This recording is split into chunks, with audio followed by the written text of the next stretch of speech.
So Gregor, I've always been meaning to ask, but it's always been a little awkward. What's a monster? I was wondering why you brought out this giant chalkboard. Yeah, it's loud and creaky. Well, I could tell you, or I could tell you and show you at the same time. I'm liking that second one, but can you also sing it? I'm sure everyone would prefer if I didn't. Fair enough. First of all, what makes a monster a monster? Yeah, that thing. That was a pop quiz. Oh, that was for me? If I had to guess, I'd say it had more teeth than a human, probably more claws, it could probably see you in the dark, you were probably afraid of it being under your bed, It's often the case that you're correct, but mostly what a monster is something that kills humans even though it doesn't really have to. Oh. So it's a classification rather than a breed or anything. Okay. Yeah, because I was getting a little confused because, like, I saw some monster pictures that you were, like, doodling one day, and that looked nothing like some other monsters that I fought with you the other day. Makes a lot of sense. Yeah, monsters can be a whole lot of stuff. They can be mortal, they can be spirit folk, and they can be unknown, and it doesn't really matter what they are, because the thing that ties them together is they kill people. Oh. And not like a serial killer or whatever kills people. Humans have their own, justice system for working that out. I got you. We'll ask questions about serial killers later. Go on. That was a mistake. Anyway, mortal monsters are either beasts, like, sort of like animals, but meaner. Dire bears, owl bears, underbears. Bears are really nasty. Are bears monsters? No, bears are not monsters. They forage and eat, but they don't specifically go after humans. Dire bears, they'll go after a human just because they want to. Oh. That's what makes them monsters. I got And other stuff like super snakes, You're quickly Johnson out super snakes!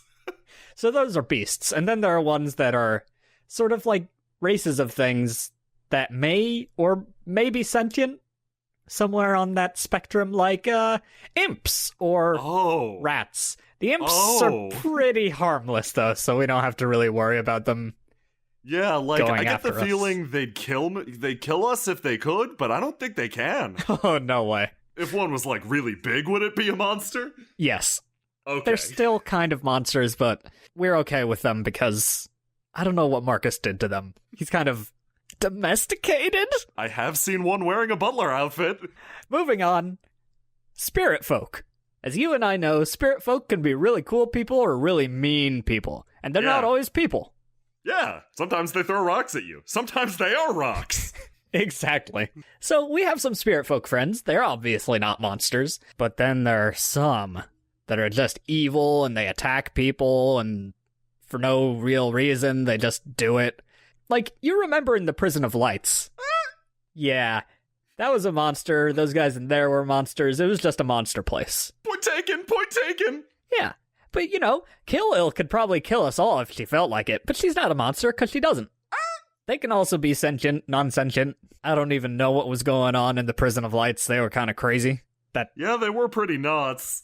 It's hard to put them into categories, but really, it's about classifying them as monsters in general. That's the important part. Yeah, and how much they can potentially kill you dead. Exactly.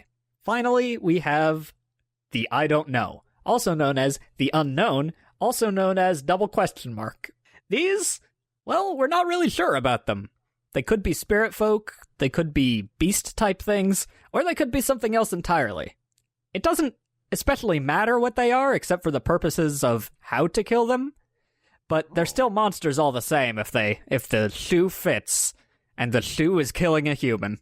That's one terrible shoe. I think I get it. So, there are mortals, and they're in one classification of monster, and then if you kill it, and it comes back or turns into a wisp or something like that, it's an immortal. And these double question marks are so strong that nobody's killed anything like them. Strong before. Or just they don't know about them, or just not enough information. Whew. Yeah, most monsters are mortal.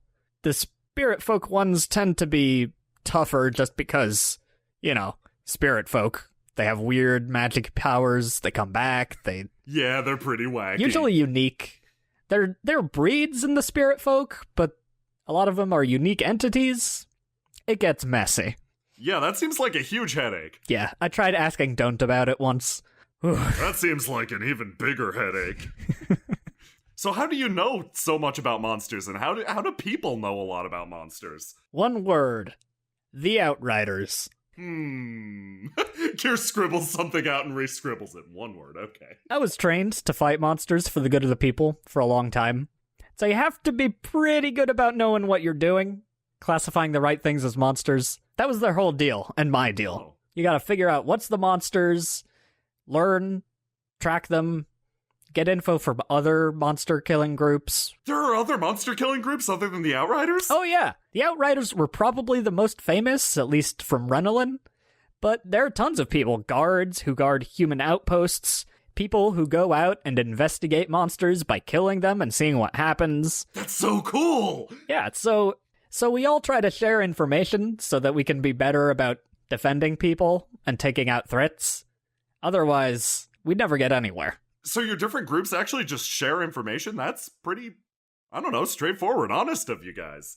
Yeah, I mean, we're all in it for the same thing. We want to save people from evil things that want to kill them for no reason. So Yeah. it's best to work together, trust each other, do good. But what happens if somebody's like, okay, I'm just gonna say this, hopefully outside of earshot, but what happens if you've got like a Marcus in your number, and he tends to, let's say, inflate, sometimes literally, the threats that he's talking about? We wouldn't have a Marcus in our midst. So trust is pretty big with you guys then. Trust is pretty important. It's pretty important to keep lots of logs and training. Make sure you know what you're doing, because it's really dangerous, and the consequences if you get it wrong are pretty bad. I do notice you carrying a lot of wood around, Gregor. But I don't see you carrying any diaries or some such. I believe that it's more important to keep things in your head for quick action, rather than having to break out the monster manual whenever you need to know how to kill something. I've got an idea. Mm-hmm. I'm gonna give you a quick quiz. You're gonna tell me if something is or isn't a monster. You're gonna quiz me? Yeah, I want to know if things are or aren't monsters. Okay, let's do it. Okay, let's say, those inky shadow creatures we fought. Those are sharpened stick. Sharpened stick? Sharpened stick what? Are they monsters? Oh, yeah, that's just one of the rankings we give to monsters to kind of keep track of how strong they are. Okay. In that case, something bigger and scary. How about the phobiast we fought? Ooh, yeah, that's probably a coral in your foot rank. Coral in my, how about Thog? How about Thog? Is Thog a monster? I'm pretty sure he kills people. No. Oh. He's just a guy who likes killing people. Maybe not likes it, but I don't want to ask him about it. Yeah. I'll ask him if he's a monster later. It's cool. How about those rat things? Technically, yes. Once again, pretty incapable. How about a house cat? No, that's just an animal here. How about Rat himself? I'll get back to you. How about Don't? No, that's an adorable. How about Kier? How about Kier?